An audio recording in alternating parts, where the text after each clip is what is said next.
একটা সূরা নিছে। আউযু বিল্লাহি মিনাশ শাইতানির রাজিম, বিসমিল্লাহির রহমানির রহিম। সূরাটা নিছে, তিলাওয়াত করে। এই নবী, এটা কিন্তু ইহুদি, মুসলমান নয়। নিছে আল কারিআতু মাল কারিআ ওয়া মা আদরাকা মাল কারিআ ইয়াওমা ইয়াকুনুন নাসু কাল ফারাশিল মাবসুস। এই সূরাটা নিছে। আর ভাষা তো আরবি না, বুঝে যে মজা লাগে, খালি তিলাওয়াতই করে। এই রে লগে যে সামসা গলায় আছে না, সামসা বুঝছেন কি?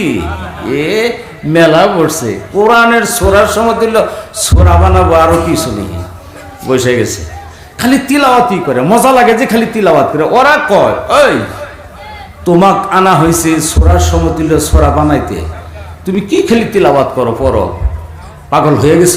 বানাও। প্রত্যেকবার তিলাওয়াত করার পরে কলমটা হাতে নিচে, উপায় তো নাই, সবের থেকে বড় কবি, যদি না হয় সকালবেলা ইজ্জত নিয়ে টানাটানি শুরু হবো। পরে কলমটা হাতে নিয়ে আল্লাহ বলেন আল কারিআতু মাল কারিআ। এর পরিবর্তে লিখছে আল ফিলু মাল ফিল। ফিলুন মানে এলিফ্যান্ট, হাতি। এর অর্থ হইল হাতি কি হাতি, আত্তি কি আত্তি। লগের গোলা কয় হাতি তো হাতি, এখন তোমার কি? এটা টুকরা টুকরা করিয়ে ওটা ফেলে দিছে, কামনায় রিজেক্ট হয়ে গেছে। পরে সামনের দিকে যায় ওয়ামা আদরাকা মাল কারিআ। এখানে আল্লাহ তাআলা কিয়ামতের লক্ষণের কথা আলোচনা করে। আল্লাহ বলেন ওয়ামা আদরাকা মাল কারিআ। এর পরিবর্তে লিখছে ওয়ামা আদরাকা মাল ফিল। হে জগতের মানুষ, হাতি কি তোমরা জানো? সামসায় গোলায় কয় আমরা জানি না, তুমি জানো। পারা মারলেই শেষ। ঠেঙ্গের তলে যদি জেনে জেনে উষ্টায় নিবার পারে, শেষ। এটাও ফেলছে। আমি শর্ট করে আনতেছি, লম্বা হবো তো। পরে ইয়াউমা ইয়াকুনু কাল ফারাশিল মাবসুস। এর পরিবর্তে লিখছে ইয়াউমা ইয়াকুনু তাবিলিল মনজুর। তার মাথার মধ্যে লম্বা একটা হুর আছে। লগের গুলি কয় হুর তো আগে থেকে আছে, এখন কি হয়েছে ওটাও ফেলে দিল। আল কারিআ সূরা নিয়ে কোসাকুসি করলো, কাম হলো না। অবরের চিন্তা করি সূরা কাউসার নিচে ইন্না আতাইনা কাল কাউসার ফাসাল্লি লিরাব্বিকা ওয়ানহার। এই সূরাটা নিয়েও কোসাকুসি করলো, কাম হলো না। প্রায় তাহাজ্জুদের নামাজের টাইম হয়ে যায়। মনের মধ্যে চিন্তায় পড়ে গেছি, সকালবেলা মানুষ আসবে, আমি কি জবাব দিব? আমি তো সবের থেকে বড় কবি, আমার তো ইজ্জতের আঘাত পড়ে যাবে, আমার মান সম্মানের কথাই এসে গেছে, এখন কি করা যায়? অবশেষে কি করলেন? একটা কাগজ নিছে, কাগজের মধ্যে ডান হাতে কলমটা নিয়ে এমনভাবে লিখছে আলহামদু শব্দটা শুধুমাত্র কাগজে লিখছি, বুঝবার জন্য আলিফে বললাম, কিন্তু এটা হামজা আছে। আলিফের উপরে যদি জের জবর হরকত যদি এসে যায়, আলিফটা কিন্তু আলিফ থাকে না, আলিফ কিন্তু হামজা হয়ে যায়। এটা আগেকার জমানাত পড়া আসিন, আলিফ জবর আ, বে জবর বা, তে জবর তা আসিন না, অন পড়া বদলি সেন্সিছে। আলহামদু সবে আলিফ লাম হা মিম দাল, পাঁচটা করার দ্বারা একটা শব্দ লিখছে, শব্দটা হলো আলহামদু। লিখছে, লেখার পরে চিন্তা করে আলহামদু শব্দের পরিবর্তে আরেকটা কি বানানো যায়। চিন্তা করে করে করে করে সকাল হয়ে গেল, বেলা উঠে গেছে। আলহামদু শব্দের পরিবর্তে দুসরা আলহামদু শব্দ বানানোর ক্ষমতা হলো না। সকাল হয়ে গেল, হাজার ও হাজার কাফের বেমেনারা ঘরের সামনে হাজির হয়ে গেছে। নবীর দরজা খোলো, আওয়াজ দিছে নবীর দরজা খোলো। সারাটি রাত্র চেষ্টা করি মুহাম্মাদের কোরআনের সূরা সমতুল্য কি সূরা বানাইছো আমাদের হাতে তুলে দাও। একবার যদি আমাদের হাতে তুলে দিতে পারো, আমরা কথা দিলাম, মক্কার জুবার করা কথা দিলাম, মুহাম্মাদের কোরআনকে মক্কার জমিন থেকে চিরকালের জন্য বিদায় করে দেব। দাও, তুলে দাও। ঘরের দরজা খুলছে, দাও, আওয়াজ দিন। আছে আওয়াজ দিন, আছে আছে একটা শব্দ আলহামদু। যে সময় কাগজ চায়, সূরা চায়, এই নবীর সবচেয়ে বড় কবি উনি বলতেছি, শোনো মক্কার যুবকেরা, তোমরা শোনো, তোমরাও যেমন ভাবে মুহাম্মদের কোরআনকে মানো না, আমিও মানি না। মুহাম্মদকে নবী মানো না, আমিও মানি না। আল্লাহকে আল্লাহ মানো না, আমিও মানি না। তোমাদের কথা মানতে গিয়ে সারাটি রাত্র আমি চেষ্টা করলাম, আমার দ্বারা সম্ভব হলো না। অবশেষ শুধুমাত্র আমার হাতের দ্বারাই এই কাগজটার উপরে শুধুমাত্র আলহামদু শব্দটা লিখলাম। ওটা লেখার পরে চেষ্টা করে করে আমার সকাল হয়ে গেল, বেলা উঠে গেল, আমার দ্বারা সম্ভব হলো না। এই মক্কার যুবকেরা শোনো, কোরআনের সূরার সমতুল্য সূরা বানানো তো দূরের কথা, আমার হাতের ধারা এই কাগজটার উপরে আলহামদু শব্দ লিখলাম, কাগজটা, এই কাগজটা যদি একটা মিজানে পাল্লার উপরে যদি তুলে দেওয়া হয়, দোসরার একটা পাল্লার উপরে যদি আসমানের নিচে জমিনের উপরে জলচর স্থলচর তাম বিশ্বের মধ্যে যত বস্তু আছে সমস্ত বস্তুগুলি দুই হাতে খামসা দিয়া একসাথে আইনা যদি অপর একটা পাল্লার উপরে যদি তুলে দেওয়া হয়, আমি আজকে লবিতে আমি কবি বুকে হাত দিয়ে আমি ঘোষণা করে দিলাম, আলহামদু শব্দ রাখা পাল্লাটা ওজনের মধ্যে ভারী হয়ে যাবে। কোরআন আল্লাহ তাই বলেন, وَإِن كُنتُمْ فِي رَيْبٍ مِّمَّا نَزَّلْنَا عَلَىٰ عَبْدِنَا فَأْتُوا بِسُورَةٍ مِّن مِّثْلِهِ وَادْعُوا شُهَدَاءَكُم مِّن دُونِ اللَّهِ إِن كُنتُمْ صَادِقِينَ।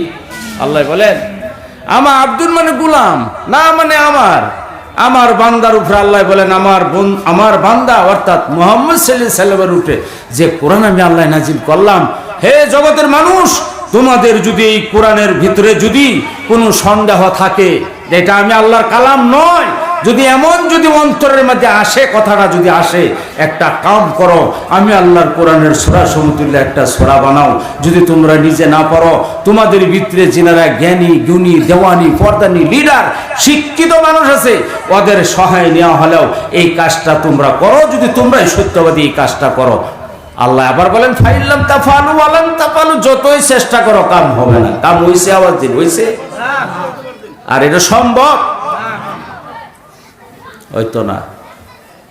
এই কোরআন সাপারবরি মাদ্রাসায় যায়, সাপারবরি মাদ্রাসা না, আল্লাহ বলেন, লাউ আনজালনা হাদাল কুরআন, আহারে আল্লাহ বলেন, আমি আল্লাহ রাব্বুল আলামিনে এই 30 পারা কোরআনকে যদি আমার বন্ধু মুহাম্মদ সাল্লাল্লাহু আলাইহি ওয়াসাল্লাম উপরে নাজিল না করে, যদি আলা জবল মানে পাহাড়কে বলা হয়, মুহাম্মদ সাল্লাল্লাহু আলাইহি ওয়াসাল্লামের উপরে নাজিল না করে যদি পাহাড়ের উপরে যদি নাজিল করে দিতাম, পাহাড় ভাঙ্গিয়া কাল ইহনিল মানফুস খুশি হয়ে যাইত, চূর্ণ বিচূর্ণ হয়ে যাইত। এত ভারী বস্তু ওজনী কিতাব এই 30 পারা কোরআন শরীফ। এখন প্রশ্ন হলো, আল্লাহ বলেন নবীজির উপরে নাজিল না করিয়া পাহাড়ের উপরে নাজিল করলে পাহাড় ভাঙ্গিয়া চূর্ণ বিচীর্ণ হয়ে যেত, দুলিশাত হয়ে যেত, কিন্তু নবীজির তো কিছুই হয়েছে না। বা এই যে আজকে 4 জন ছেলে যে আমামা পাগড়ি দেওয়া হলো, এ সম্পূর্ণ অবদান আপনাদের ছোট বড় প্রত্যেকের। আল্লাহ তাআলা কবুল করো, বলেন আমিন। এই তো সমস্ত কিছু অবদান আপনাদের, এই বিশাল অঞ্চলের অবদান, এটা হুজুররা কিছুই না, সব অবদান আপনাদের। হুজুররা তো একটু মেহনত পড়ায়, অবদান সব আপনাদের। বন্ধুরা আমার আসেন, আল্লাহ এই যে মাদ্রাসায় 4 জন ছেলে হাফিজ হয়েছে, আল্লাহ বলেন পাহাড় উর্ফে ডাইলে দিলে পাহাড় শেষ হয়ে যেত। 4 জন ছেলে তো একটাও তো মরছে না, আওয়াজ দেন, মরছে? আর জোরে বল, মরছে? কোরআন কি ভিতরে নাই? মরে নাই। শুধু শুধু ছেলে মেয়েরা পোলাফান গোলায় সকালবেলা কায়দা সিফারা আমপারা কোরআন শরীফ বুকে ছাপা দিয়ে ধরে সুবাহি মক্তবত যায়, সকালবেলা যায়, সুবাহি যায়, সুবহান মানে রাতিবা সকালে যায়। একটা পোলাপানা তো রাস্তাত মরে নাই। কেউ মরছে কি উজনে মরছে? হাফিজ সাহেবরা নামাজ তেলাওয়াত করে কেউ মরল না। পিছন থেকে লুকমা দেয়ার মিত্র কোরআন এটাও মরল না। তো বোঝা গেল এটা কিরকম কথা হইল, এটা কিরকম কথা।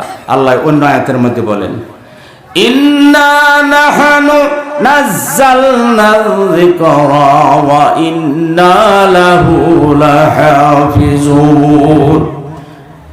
আল্লাহ রসুলের সুদ্দর চাচা আব্বাস রাদিয়াল্লাহু তাআলা আনহু উনি বলেন, কোরআন শরীফের ৫৫টা নাম আছে। কোরআন, মুবিন, হিকমত, সিরাত, জিকরা, মুস্তাকিম, হুদা, এমনভাবে নাম আছে। আল্লাহ এখানে বলেন ইন্না নাহনু নাযালনা যিকরা, আল্লাহ বলেন নিশ্চয় আমি আল্লাহ তাআলা কোরআন নাজিল করলাম। এই সাফার বড়ি মানুষ, শুধুমাত্র সাফার বড়ির মানুষকে আল্লাহ সম্বোধন করে বলেন নাই, তামাম জগতের মধ্যে যত মানুষ আছে সমস্ত মানুষকে সম্বোধন করে আমার আল্লাহ বলেন, হে জগতের মানুষ, আমি আল্লাহ তাআলা জিকরা নাজিল করলাম, কোরআন নাজিল করলাম। এই কোরআনের খেদমত যদি করো বা না করো, এই সাফার বড়ির মানুষ কোরআনের মাদ্রাসা, হাফিজি মাদ্রাসা কায়েম রাখো বা না রাখো, তিলাওয়াত করো বা না রাখো, করো জাগির খাওয়াও বা না খাও, বোর্ডিংয়ের মধ্যে ছেলেদের খানার জোগাড় ধরো বা না ধরো, ঘর বানাও বা না বানাও, টাকা পয়সা দেও বা না দাও, কোরআনকে বুকে চাপা দিয়া ধরো বা না ধরো, তিলাওয়াত করো বা না করো, নিজের ছেলে মেয়ে নাতি পুতিকে শিক্ষা দেও বা না দাও, জানিয়া রাখো আমি আল্লাহ তাআলার কোরআনের বিন্দু পরিমাণ কোনো কথা হবে না। আমি আল্লাহ কোরআন নাজিল করলাম, এই কোরআনের হেফাজতের দায়িত্ব, রক্ষণাবেক্ষণের দায়িত্ব আমি আল্লাহ তাআলার কুদরতি হাতের মধ্যে রেখে দিছি। জোরে বলেন সুবহানাল্লাহ। আল্লাহ বলেন মাদ্রাসা রাখো, চাই না রাখো, ছেলেরা খাওয়ান দাও বা না দাও, তিলাওয়াত করাও বা না করাও, আমার কোনো আসে যায় না, কোরআনের বিন্দু পরিমাণ ক্ষতি হবে না।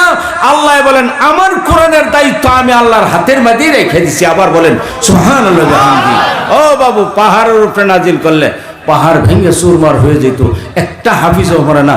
আবু বকর হুজুর আজকে ৩০-৩৫ বছর ধরে এখানে শিক্ষক, টিচার, উনি পড়াইতেছে। এই হুজুর যা বয়স, কোরআনে কোন দিন মরে জন্ম লাগছি, নেমতে মরে জন্ম লাগছি না, অত তুকারি হাফিজ, কিন্তু মরছে না। না মরার কারণ আছে,